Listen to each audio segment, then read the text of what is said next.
Amen. I'm sure the Rav Shlita will be very happy to hear such a big crowd. I don't know, K'nai Nahara, not going to count how many people are here. So led to his simcha, I was there at the chasna, but I rushed back just to make sure that everything was good. So I'll bring back a good report to the Rav. It'll give him a lot of nachas, Baruch Hashem. And we wish him all, of course, a mazel tov. Parshas Reeh first has the parsha of the Navi Sheker, and afterwards we learn about the laws of kashrus and the Yomim Tovim. Laws of kashrus, of course, we know that the Sefer Devarim, in English they call Deuteronomy, which means Mishnah Torah, the repetition of the Torah, because it repeats things that you have in other places, although slightly different. So, for example, in Parshas Shmini, we also have the list of the animals that are kosher and the simonim of the kosher animals, the list of the non-kosher birds, and it's repeated, not exactly verbatim, but for the most part repeated here in Parshas Reeh. And over there in Parshas Shmini, it has an interesting lashon that it says there.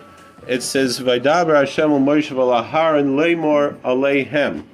Daber b'nei Yisrael leimor aleihem. Speak to that Hashem spoke to Moses and to Aaron and said, "Speak to the children of Israel in order to say to them." So the Kedushas Levi, he explains that why does it say leimor aleihem?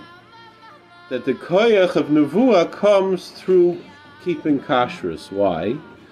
Because in the there's a medrash about Moshe Rabbeinu that when he was a baby he would only be yonik from Ivriya, was his own mother, and not from a Mitzriya, not from an Egyptian woman. And the Chazal say Pesha Osid Ladaber Shechina B'Teich Groinoi and Yochel Lechel Davar Tameh. That is that the same mouth and throat that's going to prophesy cannot and speak the word of Hashem could not be yonik from Tumah.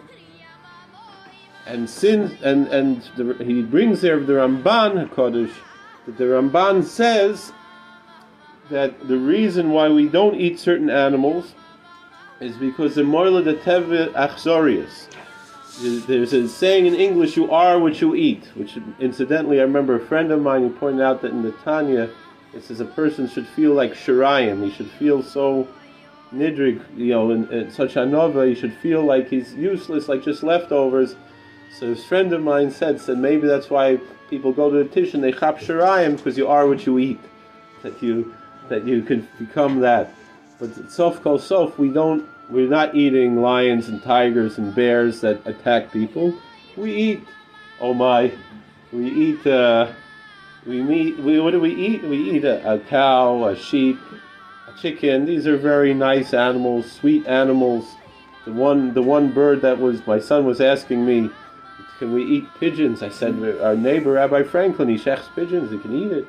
And the Gemara says that Elokim Yavakish is a nirdaf. It says in the pasuk that Hashem seeks out the ones who are pursued, and that the ein l'chanidafim yosem yona b'nei tor b'nei yona, that the pigeons and the doves are very much pursued, and that's why they're kosher al gabi mizbeach, because these are animals that are nirdafim. But sof kol sof, so the Ramban says that we don't eat these animals because it engenders this negative nature within us, and so the other way around, we eat these positive animals that have positive character traits, so we should ingest and imbue those and emulate those character traits within ourselves. And that is the koyach, therefore, of nevuah that we come to, because the Navi Yoel says, "B'nechem nesecha yinavu," that your sons and daughters will prophesy, old men and young men will see visions. We're all going to be Nevi'im when Mashiach comes, but that can only come if we keep kosher. So I said, and perhaps that's the kesher to that's why that comes after the story of the Navi Sheker, because Nevi'ei Emes have to only eat kosher, and so that could be the kesher that we have here in Parshas Reeh. But sof kol sof, I myself, I didn't always grow up keeping kosher. I'm only who I am now because of this Bis Medrash. And so that's why you're doing such a big mitzvah, that you're supporting this Bis Medrash. And I'm not the only one here that our lives were strongly affected. And it's not only people who weren't always Shomer Torah mitzvahs. I know plenty of people who their whole lives were Shomer Torah mitzvahs, Ehrlich Charedish Eden. Their lives also made better by this Bis Medrash, and our very Choshev Rav Shlita. He should be Admei of Esrim. He should continue to fear this Bis Medrash, Bias Goyal Tzedek.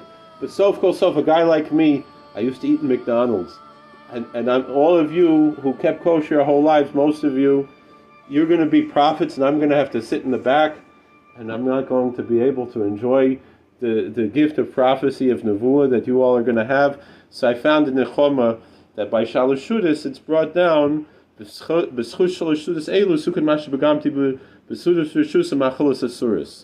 that by eating on Shabbos, the 3 meals, it's a tikkun and machalos asuras. So therefore, I make sure to eat a lot, but so I can be misakin all the tarfus I ate when I was a kid. But Baruch Hashem, I was already a little bit after my bar mitzvah. I was already keeping more, so it wasn't that much. I have to Moshe Rabbeinu even as a baby had to worry about it. So sof kol sof. That means that the koyach of eating on Shabbos, of Oinik Shabbos, we're making an investment in that future time, because nobody knows. Sometimes you eat something with a good hechsher and something could be messed up. You still need to make a tikkun on something. We can make that tikkun in the koyach of Echila on Shabbos.